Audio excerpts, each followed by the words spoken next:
नमस्कार प्रिय दर्शकों, एक बार फिर आपका स्वागत है हमारे YouTube चैनल में। प्रिय दर्शकों, आज फिर एक नया वीडियो, एक नई कहानी लेकर के हम हाजिर हुए हैं। प्रिय दर्शकों, आज की जो कहानी है, आज का जो प्रसंग है, यह बड़ा ही मोटिवेशनल है, बड़ा ही ज्ञानवर्धक है। प्रिय दर्शकों, इस एक स्त्री के विषय में अगर आप जान गए तो आप पूरे जीवन में कभी भी धोखा नहीं खाएंगे। यह वीडियो खास तौर पर उन स्त्रियों के लिए है जो अपने चरित्र को बचाना चाहती हैं, एवं ऐसे पुरुष जो अपनी स्त्री को परिजनों के साथ नहीं देख सकते, वह इस वीडियो को पूरा अंत तक अवश्य देखें। आपको इस वीडियो के माध्यम से एक बहुत ही गहन जानकारी प्राप्त होगी, जिससे आपको यह पता लगाना मुश्किल नहीं होगा कि वह कौन सी एक स्त्री होती है जो अगर गले पड़ जाए तो संपूर्ण कुल का नाश कर देती है। प्रिय दर्शकों, इस वीडियो को पूरा अंत तक अवश्य देखना। आपको इस वीडियो के माध्यम से एक बहुत ही गहन जानकारी के बारे में पता चलेगा। खासतौर पर वह स्त्रियां जो अपने चरित्र को सती के रूप में सवार कर रख रही हैं, वह यह वीडियो जरूर देखें। मित्रों, आपको इस विषय की जानकारी एक कथा के माध्यम से मिलेगी। यह सच्ची घटना पर आधारित कथा है, इसलिए इस वीडियो को अंत तक अवश्य देखना। प्रिय दर्शकों, अब विलंब न करते हुए चलो कथा का आरंभ करते हैं। प्रिय दर्शकों, एक समय की बात है जब देवर्षि नारद जी आकाश मार्ग में विचरण कर रहे थे। तब उन्होंने देखा कि एक स्त्री जो पहले से ही विवाहित है, वह पराये पुरुष के साथ एक खेत में संबंध बना रही है। जब देवर्षि नारद जी ने उस स्त्री को ऐसा करते देखा, तब वह मन में सोचने लगे कि आखिर एक स्त्री जो अपनी पति की लंबी उम्र के लिए करवा चौथ का व्रत रखती है, वही स्त्री किसी पराये पुरुष के साथ कैसे संबंध बना सकती है। मुझे इस विषय में गहन जानकारी इकट्ठी करनी होगी और स्त्री के विषय में समझना होगा। तब उनके मन में एक प्रश्न उठा। अब वह अपने प्रश्न को लेकर बहुत चिंतित हो गए। उन्होंने सोचा कि मैं अपने प्रश्न का हल कैसे ढूंढूं। तब उन्हें याद आया कि स्त्रियां अपने पति की लंबी उम्र के लिए करवा चौथ का व्रत रखती हैं, और करवा चौथ के दिन भगवान भोलेनाथ और माता पार्वती जी के साथ चंद्रदेव की पूजा की जाती है। भगवान भोलेनाथ और माता पार्वती के पास जाना इस समय तो उचित नहीं है, तो क्यों ना मैं चंद्रदेव के पास चलूं और उनसे ही पूछ लूंगा कि स्त्रियां ऐसा क्यों करती हैं। शायद वह मेरे इस प्रश्न का सटीक जवाब दे सके। फिर क्या था, इतना मन में सोचते ही देवर्षि नारद जी आकाश मार्ग से होते हुए जा पहुंचे चंद्रदेव के पास। अब चंद्रदेव ने देखा कि देवर्षि नारद जी उनके पास आए हैं। तब वह देवर्षि नारद जी से बोले, हे देवर्षि नारद जी, आपको मेरा प्रणाम। आज आप हमारे यहां किस प्रयोजन से पधारे हैं? तब देवर्षि नारद जी ने कहा कि हे चंद्रदेव, आज हम आपसे अपनी एक प्रश्न की मंशा को लेकर आपके पास इसलिए आए हैं कि शायद आप ही एक ऐसे देवता हैं जो मेरी इस समस्या का निवारण कर सकते हैं। अब देवर्षि नारद जी की बात सुनने के बाद चंद्रदेव ने कहा, हे देवर्षि नारद जी, कहिए आपकी वह मनसा कौन सी है जो आपको इतना आहत कर रही है? तब देवर्षि नारद जी ने कहा, हे चंद्रदेव, आज मैं आकाश मार्ग में विचरण कर रहा था। तब मैंने देखा कि एक स्त्री जो कि विवाहित थी, वह पराये पुरुष से संबंध बना रही थी। एक स्त्री विवाहित होते हुए भी पराये पुरुष से संबंध कैसे रख सकती है? वह तो अपने पति की लंबी उम्र के लिए व्रत रखती है, तो फिर वह अपने पति को धोखा क्यों दे रही है? अब देवर्षि नारद जी की बात सुनने के बाद चंद्रदेव बोले, हे नारायण भक्त देवर्षि नारद जी, आज आपने यह बहुत ही उत्तम प्रश्न किया है। वास्तव में आपका यह प्रश्न बहुत ही सराहनीय है। कलयुग की स्त्री पराये पुरुष से संबंध इसलिए रखती हैं क्योंकि वह वासना की भूखी होती है। यदि उसे अपने पुरुष से वासना की पूर्ति नहीं होती है, तो वह पराये पुरुष में अपनी वासना की पूर्ति के लिए उन्मत्त हो जाती है। हे देवर्षि नारद जी, मैं आपको इस विषय में बहुत ही ज्ञानवर्धक कहानी सुनाता हूं, जिसे सुनने के बाद प्रत्येक मनुष्य को यह समझ आ जाएगा कि वह कौन सी एक स्त्री है जो अपने कुल का विनाश कर देती है, और उस स्त्री के कुल के विनाश के पीछे का कारण उस स्त्री के पीछे की वासना होती है। परंतु हे देवर्षि नारद जी, मैं आपको जो कहानी सुनाऊंगा, आप उसे शुरू से लेकर अंत तक अवश्य सुनना, तभी आपको उस एक स्त्री के विषय के बारे में संपूर्ण जानकारी प्राप्त होगी। अब चंद्रदेव की बात सुनने के बाद देवर्षि नारद जी चंद्रदेव से कहते हैं, हे चंद्रदेव, आप इस कहानी को सुनाइए। मैं आपको वचन देता हूं कि मैं इस कहानी को पूरा सुनूंगा और इस कहानी को मुझसे जहां तक होगा संपूर्ण विश्व जगत में विख्यात भी करूंगा, ताकि कोई और स्त्री अपने पति के साथ ऐसा विश्वासघात ना कर सके।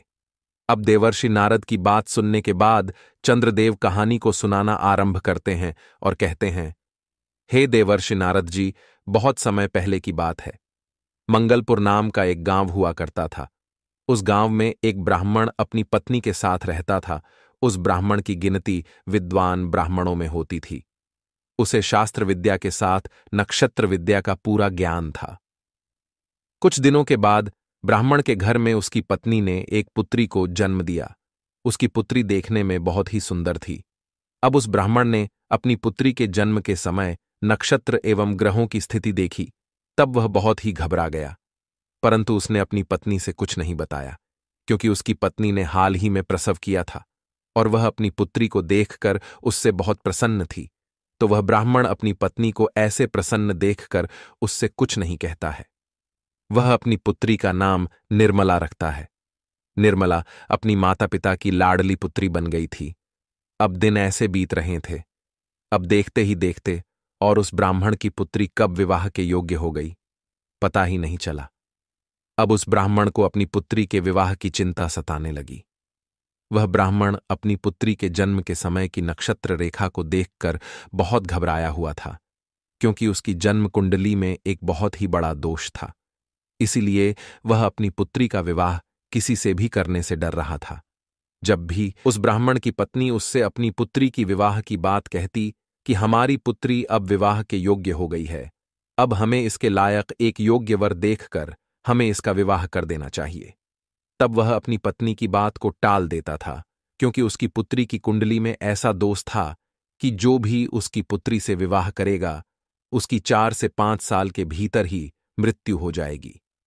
इस वजह से वह ब्राह्मण अपनी पुत्री का विवाह किसी से भी करने से डरता था और उस ब्राह्मण की पत्नी को इसके बारे में कुछ भी पता नहीं था। अब ऐसे ही कुछ दिन बीतते रहे। ब्राह्मण की पुत्री को देखकर गांव मोहल्ले के लोग भी अब उस ब्राह्मण की पत्नी को ताना देने लगे। एक दिन ब्राह्मण की पत्नी को रूप नाम की एक स्त्री ने अपने पास बुलाया और उससे बोली, बहन, तुम अपनी पुत्री निर्मला का विवाह क्यों नहीं कर रही हो? मोहल्ले के लोग तुम्हारे पति को अनाप शनाप बोलते रहते हैं कि एक जवान बेटी को घर पर बिठा रखा है, उसका विवाह भी नहीं कर रहे हैं। तब वह ब्राह्मण की पत्नी बोली, बहन, मैं अपने पति से कई बार कह चुकी हूं कि अपनी पुत्री का विवाह अब हमें कर देना चाहिए, परंतु जब भी मैं मेरे पति से अपनी पुत्री के विवाह बात करती हूं तब वह मेरी बात को टाल देते हैं। बहन, आज मैं अपनी पुत्री के विवाह की बात अपने पति से अवश्य करूंगी। अब इतना कहकर ब्राह्मण की पत्नी वहां से चली गई और जाकर अपने घर में गुस्से में काम करने लगी। थोड़ी देर के बाद जब ब्राह्मण वहां पर आया तब वह उससे क्रोधित होकर बोली, सुनिए जी, अब मैं कुछ भी नहीं सुनना चाहती। अब आपको हमारी पुत्री का विवाह करना ही होगा। आसपास के लोग अब हमें ताना देने लगे हैं कि एक जवान बेटी को घर पर बिठा रखा है, उसका विवाह भी नहीं कर रहे हैं। अब मैं कुछ सुनना नहीं चाहती। अपनी पुत्री के योग्य वर ढूंढकर उसका जल्द से जल्द विवाह कर दो। अब वह ब्राह्मण अपनी पत्नी से कैसे कहता कि उसकी पुत्री जिससे विवाह करेगी उसकी मृत्यु हो जाएगी। पत्नी की बात सुनने के बाद ब्राह्मण को भी लगा, चलो अब अपनी बेटी का विवाह कर देते हैं और उसके लायक एक वर को ढूंढते हैं। फिर क्या था, कुछ दिनों बाद उस ब्राह्मण ने अपनी पुत्री का विवाह कर दिया। विवाह के बाद उसकी पुत्री का जीवन कुछ दिनों तक तो सही चला, परंतु कुछ दिनों बाद ही उसके पति की मृत्यु हो गई। जब यह बात उस ब्राह्मण और ब्राह्मण की पत्नी को पता चली तो ब्राह्मण को तो पहले से ही पता था कि मेरी पुत्री जिसके घर जाएगी, जिससे विवाह करेगी, कि उसकी मृत्यु हो जाएगी, परंतु अभी भी उस ब्राह्मण ने अपनी पत्नी को यह बात नहीं बताई। अब पति के बिना उस ब्राह्मण की पुत्री अपने ससुराल में क्या करती, वह फिर से अपने मायके आ गई।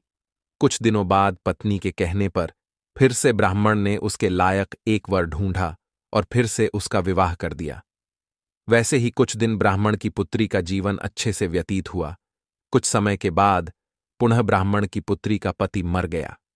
अब चंद्रदेव कहते हैं, हे देवर्षि नारद जी, अब जब 2 बार यह हो चुका था और तीसरी बार उसकी पत्नी ने अपनी पुत्री का विवाह तीसरी जगह कराया, तो जब विवाह हो गया और ब्राह्मण की पुत्री अपने ससुराल को जाने लगी, तब ब्राह्मण ने अपनी पुत्री से कहा, हे पुत्री, आज से तुम यह समझ लेना कि तुम्हारे माता पिता अब मर चुके हैं। अब तुम जहां भी जा रही हो वहीं पर रहना और अपने पति का ध्यान रखना। तुम्हें दोबारा लौटकर अपने माता पिता के घर आने की कोई आवश्यकता नहीं है।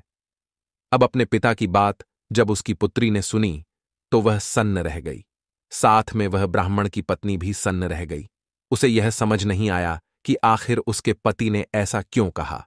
जब उस ब्राह्मण की पुत्री अपने ससुराल चली गई, तब उसकी पत्नी ने अपने पति से पूछा, हे प्रिय, आपने अपनी पुत्री से ऐसा क्यों कहा कि तुम्हारे माता पिता मर चुके हैं, अब दोबारा लौटकर इस घर में मत आना।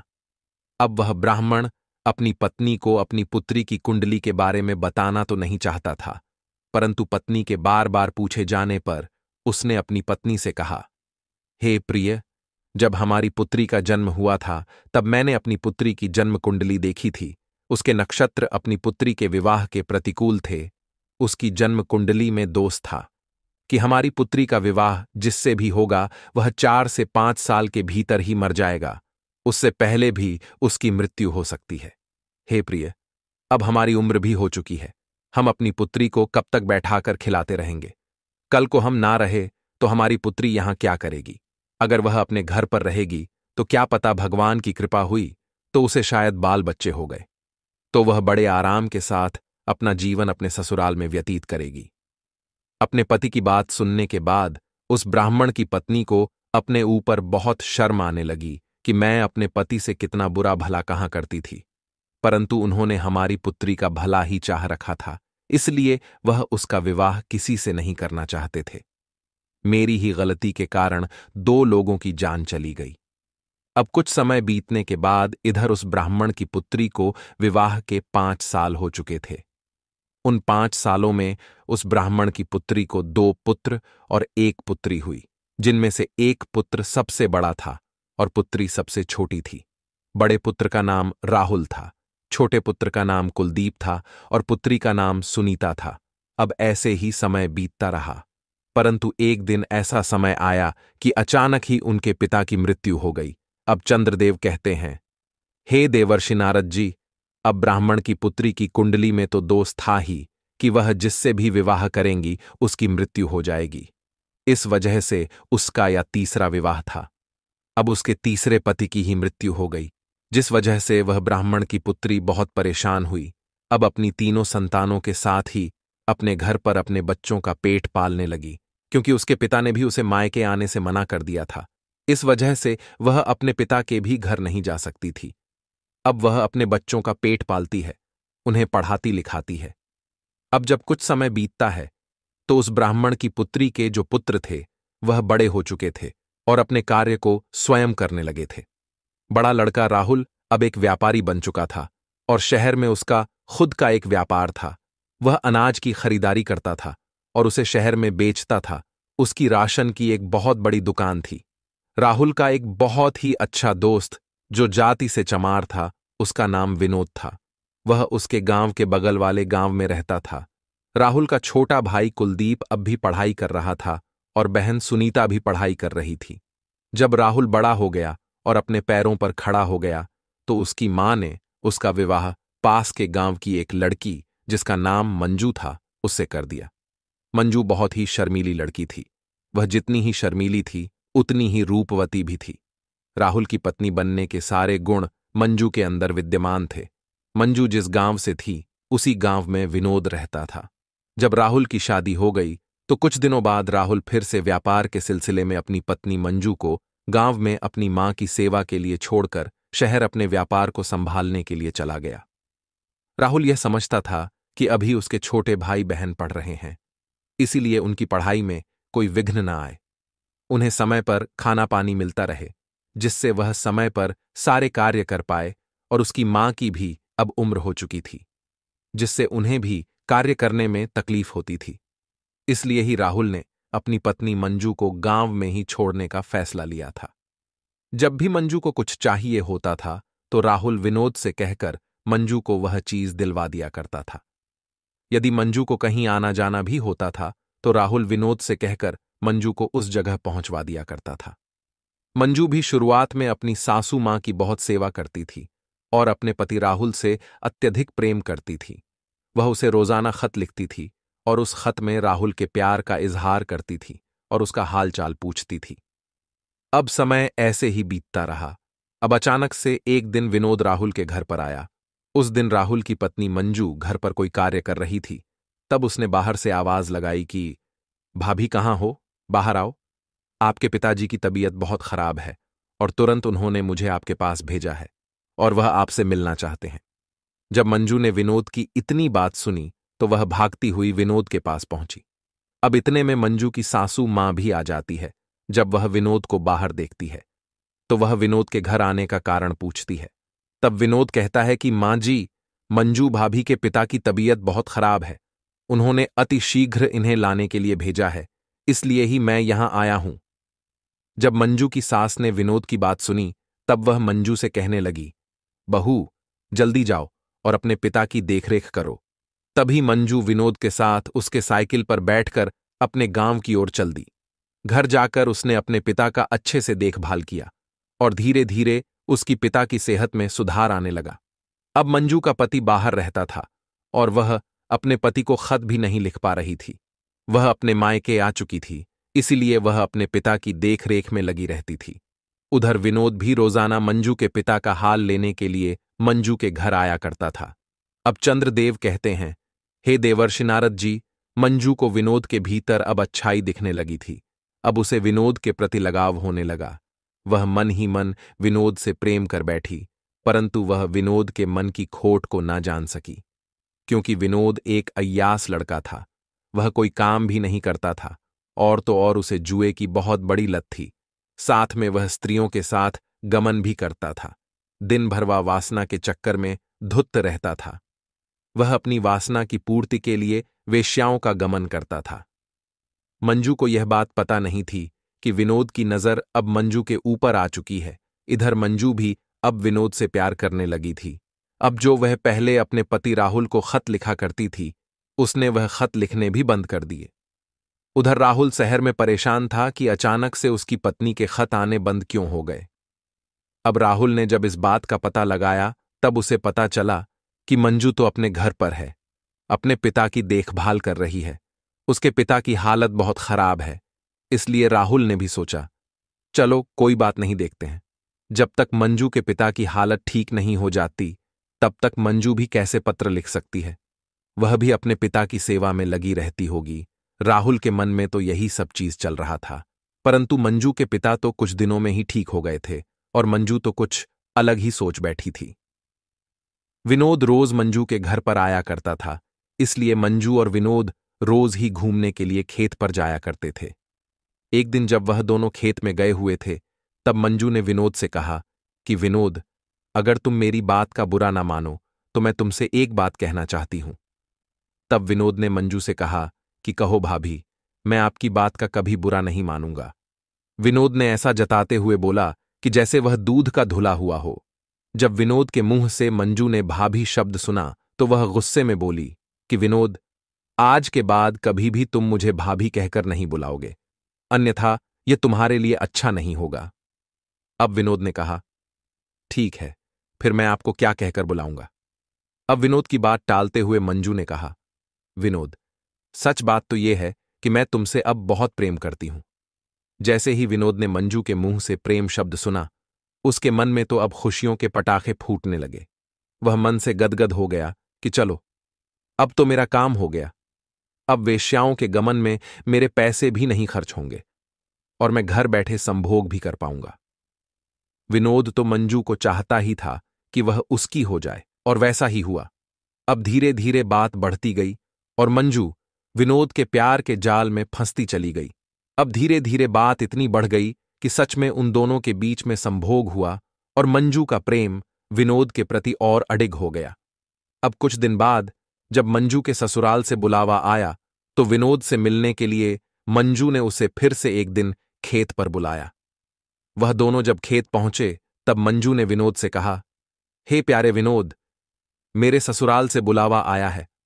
अब शायद मैं तुमसे ना मिल सकूं, इसलिए जब भी मुझे तुम्हारी याद आएगी मैं तुमको एक पत्र लिखूंगी और तुम मुझसे मिलने के लिए मेरे ससुराल आ जाना।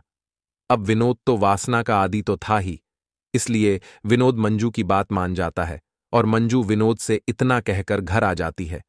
अब मंजू के पिता मंजू को उसके ससुराल छोड़ने के लिए फिर से विनोद के घर जाते हैं, क्योंकि मंजू का कोई भाई नहीं था और ना ही कोई बहन थी। इसलिए मंजू को ससुराल ले जाने के लिए मंजू के पिता को और कोई उचित व्यक्ति नहीं देखा, इसलिए ही वह विनोद को बुलाने के लिए गए। जब उसके पिता विनोद के घर पहुंचे तब उन्होंने विनोद से कहा कि बेटा विनोद, तुम मेरी पुत्री मंजू को उसके ससुराल छोड़ आओ, उसके घर से बुलावा आया है। जब विनोद ने मंजू के पिता के मुंह से यह बात सुनी तब उसने कहा कि जी पिताजी, मैं मंजू को उसके ससुराल छोड़ता हूं। अब क्या था विनोद, मंजू को उसके ससुराल छोड़ आता है और मंजू अपने ससुराल चली जाती है। जैसे ही 2-3 दिन बीतते हैं तो अब मंजू को विनोद की बहुत याद आती है, क्योंकि वह जब अपने घर पर थी तो वह रोज खेतों में विनोद से मिलने के लिए जाया करती थी। इसलिए अब वह वासना की पूर्ति के लिए विनोद को पाना चाहती थी, उससे मिलकर एक बार उसके साथ संभोग करना चाहती थी, क्योंकि राहुल तो अपने घर से दूर शहर में ही रहता था, वहां पर अपना कार्य करता था। मुश्किल से 6 महीने में एक बार राहुल अपने घर आता था और 5 से 6 दिनों के बीच ही वह फिर से चला जाता था। एक दिन जब मंजू से रहा नहीं गया तो मंजू ने विनोद को एक खत लिखा। मंजू ने उस खत में लिखा कि हे प्यारे विनोद, मुझे तुम्हारी बहुत याद आ रही है। मुझे ऐसा लगता है कि मैं अब तुम्हारे बिना नहीं रह सकती, इसलिए आज तुम मुझसे मिलने के लिए मेरे घर पर आ जाओ। अब क्या था, जब विनोद को मंजू का खत मिला तो वह फौरन मंजू से मिलने के लिए चल दिया। अब विनोद और मंजू दोनों साथ साथ घूमने के लिए चल दिए। मंजू की सास को यह सब पसंद नहीं आ रहा था कि उसकी बहू किसी पराये पुरुष के साथ ससुराल में ही घूमे। अपने मायके में घूमती तो बात अलग थी, परंतु वह ससुराल में ही किसी पराये पुरुष के साथ घूम रही थी। वह उसे बिल्कुल भी अच्छा नहीं लग रहा था। विनोद भी मंजू से मिलकर चला जाता है और फिर से 3-4 दिन बाद वह वापस आता है। जब यह घटना 5 से 6 बार हुई तब उसकी सास ने एक दिन मंजू से कहा, मंजू ऐसा नहीं चलेगा, जब तक मेरा पुत्र अब घर नहीं आ जाता तब तक तुम घर पर किसी को नहीं बुला सकती, चाहे वह तुम्हारे मायके से आने वाले तुम्हारे पिता हों या फिर कोई और। अब मंजू ने जब अपनी सास की इतनी बात सुनी तो वह बहुत क्रोधित हुई, लेकिन वह कुछ न बोल सकी। अब अगले दिन मंजू ने खत में विनोद को लिखा कि विनोद, अब तुम मुझसे मिलने के लिए कुछ दिन बाद आना, क्योंकि मेरी सास को अब मुझ पर शक होने लगा है। जब मेरी सास अब घर पर नहीं रहा करेंगी तो ही मैं तुमको बुलाऊंगी। अब इधर 5 से 6 दिन बीत गए और 7वें दिन का नंबर आया। इधर मंजू काम पीड़ा से ग्रसित थी तो उधर विनोद भी अपनी काम वासना को रोक नहीं पा रहा था। और इस बीच मंजू की सास एक दिन 5 दिनों के लिए तीर्थ स्थल पर चली जाती है। फिर क्या था, अब तो मंजू को जैसे छूट ही मिल गई थी। अब वह रोज विनोद को बुलाती, उसके साथ संबंध बनाती, और जब उसके देवर और उसकी ननद की स्कूल से छुट्टी होती तब तक वह विनोद को वहां से घर को भेज देती। एक दिन की बात है जब मंजू ने विनोद को अपने घर पर बुला रखा था। अब अचानक से मंजू की ननद सुनीता वहां पर आ जाती है। तब वह क्या देखती है कि उसकी भाभी मंजू विनोद को रसोई घर में बैठाकर खाना परोस रही है। अब सुनीता को विनोद के चरित्र के बारे में सब कुछ पता था। वह जानती थी कि विनोद किस प्रकार का लड़का है और वह कौन कौन से कार्य करता है। उसकी सहेलियों को भी वह रास्ते में छेड़ा करता था।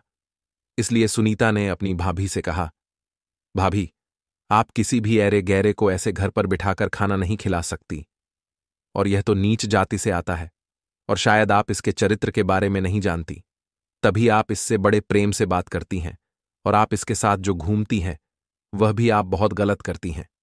इसका साथ छोड़ दो, नहीं मैं आपकी शिकायत भैया से कर दूंगी। अब चंद्रदेव कहते हैं, हे देवर्षि नारद जी, जब विनोद ने सुनीता की ऐसी बात सुनी तब वह गुस्से में थाली छोड़कर वहां से चला गया। मंजू को अपनी ननद सुनीता की बात पसंद नहीं आई। मंजू तुरंत भागकर बाहर गई और विनोद से बोली, विनोद, तुम गुस्सा मत हो, मैं सुनीता को सबक अवश्य सिखाऊंगी। तुम्हारे साथ उसने ऐसी बदतमीजी भरी बातें जो की है, मैं इसका बदला अवश्य लूंगी। विनोद ने भी कहा, ठीक है मंजू, अगर तुम ऐसा कहती हो तो ठीक है, अन्यथा मैं अब यहां कभी नहीं आऊंगा। इतना कहकर विनोद वहां से चला गया और मंजू भी अंदर घर में आ गई। वह सोचने लगी, अगर यह सुनीता घर पर रहेगी तो जरूर ही मेरे और विनोद के बीच के प्यार की रुकावट बनेगी। मैं एक काम करती हूं, इस सुनीता को जहर देकर मार देती हूं, तब हमारे बीच की रुकावट और कोई नहीं बनेगा। अपने मन में यही सोचकर अगले दिन जब वह खाना बना रही थी, सबके लिए उसने खाना बाहर निकाल लिया और उसने अपनी ननद सुनीता के लिए एक थाली में खाना बाहर निकाला और उसमें जहर मिला दिया। जब सुनीता ने वह खाना खाया तो उसकी मृत्यु हो गई। अब कोई यह जान भी नहीं पाया कि सुनीता की मृत्यु कैसे हुई। सुनीता की मां, उसका भाई बहुत दुखी थे। उधर मंजू मन ही मन बहुत खुश हो रही थी कि चलो, अब मेरे और विनोद के बीच का कांटा मिट गया है, अब हमारे प्यार के बीच में और कोई नहीं आएगा।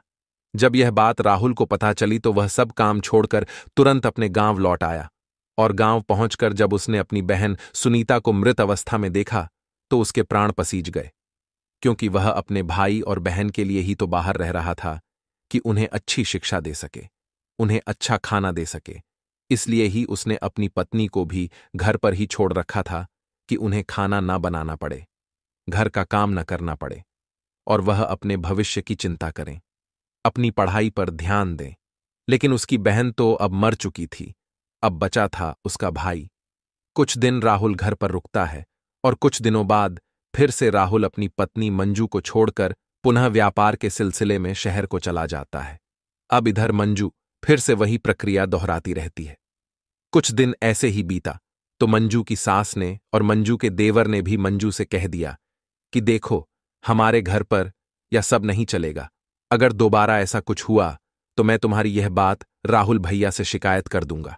जब मंजू ने अपने प्रेमी विनोद के बारे में ऐसा सुना तो वह भी जोर से बोली, जो जिससे बताना है बता दो, मैं किसी से डरती नहीं हूं ना, तो मेरा कोई कुछ कर पाएगा। हां, मैं विनोद से प्यार करती हूं। जब मंजू की सास ने इतना मंजू के मुंह से सुना तो वह मंजू से बोली, हो सकता है मेरी पुत्री को तूने ही मारा हो। जब तू ऐसा कह सकती है तो तू मेरी पुत्री को भी मार सकती है। फिर क्या था? मंजू को फिर से गुस्सा आ गया। मंजू गुस्से में बोली कि हां, मैंने ही मारा है और तुम्हें भी मार दूंगी। अगर तुम लोग मेरे और विनोद के प्यार के बीच में आए तो तुमको भी मैं मार दूंगी। चंद्रदेव कहते हैं, हे देवर्षि नारद जी, अब उसने अपने मन में एक और षड्यंत्र रचा। इसलिए ही उसने फिर से अपने देवर और अपनी सास दोनों को मारने की एक योजना बनाई। अगले दिन उसने खाने की दाल बनाई और उस दाल में जहर मिला दिया और सबके लिए दाल परोस दी। जब देवर ने दाल को खाई तो उसे दाल बहुत कड़वी लगी और उसे तुरंत ही उल्टी हो गई। तब उसने अपनी मां से कहा, मां, आज की दाल बहुत कड़वी है, मैं यह दाल नहीं खाऊंगा। इसलिए मंजू के देवर ने तो दाल नहीं खाई, लेकिन उसकी सास बैठे बैठे सारी की सारी दाल खा गई।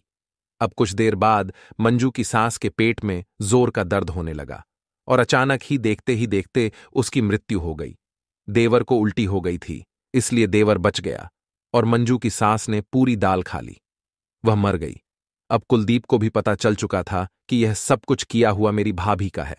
उसने अपने भैया को एक खत लिखा और सारी बात उन्हें बताई। शुरुआत से लेकर अंत तक उसने सब कुछ उस खत में लिख दी कि कैसे उसका दोस्त विनोद उसके घर आता है, कैसे वह दोनों घूमने के लिए जाते हैं और कैसे उसने बहन को मारा और कैसे उसने आज मां को मारा है और कैसे उसने धमकी दी कि तुम्हें भी मार दूंगी। जब वह खत राहुल को मिला तब राहुल दौड़ा दौड़ा में घर आ पहुंचा। अब राहुल मंजू के पास गया और उसने मंजू के पास पहुंचकर कहा, मंजू, ये खत में क्या लिखा है? क्या यह सच है? जब मंजू ने वह खत पढ़ा तब वह दंग रह गई कि मेरे देवर ने अपने भाई को सारी बात बता दी है। तब उसने कहा, हां, यह सारी बात सच है, मैं विनोद से प्यार करती हूं। जैसे ही राहुल ने अपनी पत्नी के मुंह से यह बात सुनी कि वह विनोद से प्यार करती है, विनोद जो कि राहुल का एक बहुत ही अच्छा दोस्त है, राहुल ने अपनी पत्नी मंजू से कुछ नहीं कहा। वह बस अपनी पत्नी से यह बोला, मंजू, जितना जल्दी हो सके तुम मेरे घर को छोड़कर अपने प्रेमी विनोद के पास चली जाओ, क्योंकि वही तुम्हारे लायक है और वही अब तुम्हारी अच्छे से देखभाल करेगा। अब तो मंजू को छूट मिल गई थी। उधर विनोद भी आ चुका था। वह विनोद के साथ उसके घर जा पहुंची। अब कुछ दिन तो ठीक था। कुछ दिन बाद मंजू को पता चला कि विनोद बहुत ही नीच जाति का व्यक्ति है। वह पराई औरतों पर अपनी गंदी नजर रखता है और उसके यहां सूअर का एक तबेला है, वह सूअर भी चराता है। अब तो मंजू अपने प्रेमी विनोद के साथ सूअर चराने लगी और अपने भाग्य को कोसने लगी। यह कहां मैं फंस गई, कहां मैं एक रानी की तरह अपना जीवन व्यतीत कर रही थी और कहां वासना के चक्कर में फंसकर अब मैंने अपने जीवन को अधेड़ कर लिया है। अब मेरा बुढ़ापा कैसे कटेगा, यही सोच सोचकर मंजू ने तो अपना माथा पीट लिया। उधर राहुल ने एक अच्छी सी स्त्री को देखकर अपना विवाह कर लिया और अपने भाई को भी अपने साथ अपने व्यापार में शामिल कर लिया और दोनों भाई साथ साथ रहने लगे। इधर मंजू का विनोद के साथ बुरा हाल था। वह अपने भाग्य को कोस रही थी कि उसने यदि राहुल को धोखा न दिया होता तो आज वह भी एक रानी की तरह राज करती। अब चंद्रदेव देवर्षि नारद जी से कहते हैं, हे देवर्षि नारद जी, स्त्री को ना कोई आज तक समझ पाया है और ना ही कोई समझ पाएगा। स्त्री एक ऐसा मायाजाल है जो समय आने पर बदल जाती है। स्त्री अपनी हो या पराई, उस पर कभी भी भरोसा नहीं करना चाहिए। अब चंद्रदेव आगे कहते हैं, हे देवर्षि नारद जी, अब मैं आपको बताता हूं कि वह कौन सी एक स्त्री है और वह कौन सा एक पुरुष है जिससे हमेशा दूर रहना चाहिए। वह एक ऐसी स्त्री जो पराये पुरुषों के साथ संबंध रखती है, उनके साथ उठती बैठती है और अपने घर को छोड़कर दूसरे के घर पर ध्यान देती है, अपने को पराया और पराये को अपना समझती है। तो ऐसी स्त्री से हमें बचकर रहना चाहिए। ऐसी स्त्री हमें अवश्य ही किसी ऐसे जाल में फंसा देगी जहां से निकल पाना अत्यंत कठिन हो जाता है। स्त्री का ऐसा मायाजाल मनुष्य के परे होता है। धरती लोक पर मनुष्य ही क्यों, देवता गंधर्व आज तक स्त्री के चरित्र को समझ नहीं पाए हैं, तो मनुष्य ही वह क्या चीज है जो आज स्त्री के मायाजाल को समझ लेगा। हे देवर्षि नारद जी, अब मैं आपको बताता हूं कि वह कौन सा पुरुष है जिसे अपने घर कभी नहीं बुलाना चाहिए।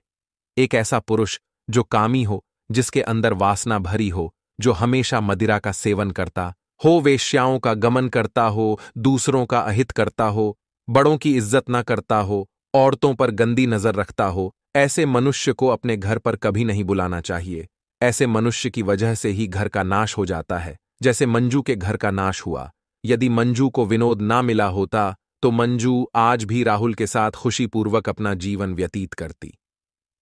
हे देवर्षि नारद जी, अब तो आप समझ ही गए होंगे कि वह स्त्री कौन सी होती है और वह पुरुष कौन सा होता है जिसको अपने घर पर कभी नहीं बुलाना चाहिए।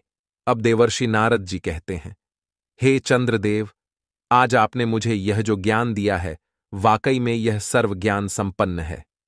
मैं आपके द्वारा बताए गए इस ज्ञान को संपूर्ण लोक में विख्यात करूंगा। मित्रों, यही थी एक सच्ची घटना पर आधारित कहानी, या वाकई में यह एक सच्ची घटना पर आधारित है। इसलिए मैं आप सभी से हाथ जोड़कर विनम्र निवेदन करता हूं कि ऐसे पुरुषों से हमेशा दूर रहना चाहिए, जो मांस मदिरा का सेवन करते हो, वेश्याओं का गमन करते हो, पराई औरतों पर गंदी नजर रखते हो, बड़ों का इज्जत न करते हो, देवताओं का अनादर करते हो। ऐसे मनुष्य राक्षसी श्रेणी में आते हैं। ऐसे मनुष्य से हमेशा स्त्रियों को दूर रहना चाहिए, चाहे स्त्री विवाहित हो या स्त्री अविवाहित हो। इस प्रकार के मनुष्य स्त्री के भविष्य के साथ खिलवाड़ करते हैं। स्त्रियों को अपने चरित्र की रक्षा खुद करनी चाहिए, जिससे उन्हें चरित्रहीन ना बोला जाए और वह समाज में अपना अलग कीर्तिमान स्थापित कर सके। मित्रों, आशा करते हैं कि आपको हमारे द्वारा सुनाई गई यह कहानी पसंद आई होगी। आशा करते हैं कि आप इस वीडियो को ज्यादा से ज्यादा लोगों में शेयर करेंगे और लोगों को जागरूक करने में हमारी सहायता करेंगे। वीडियो पसंद आया हो तो वीडियो को लाइक करना और चैनल पर नए हो तो चैनल को सब्सक्राइब भी अवश्य करना। साथ में ही जय श्री कृष्णा इस वीडियो में कमेंट भी करना। बाकी मित्रों, वीडियो को यहां तक देखने के लिए आप सभी लोगों का दिल से धन्यवाद।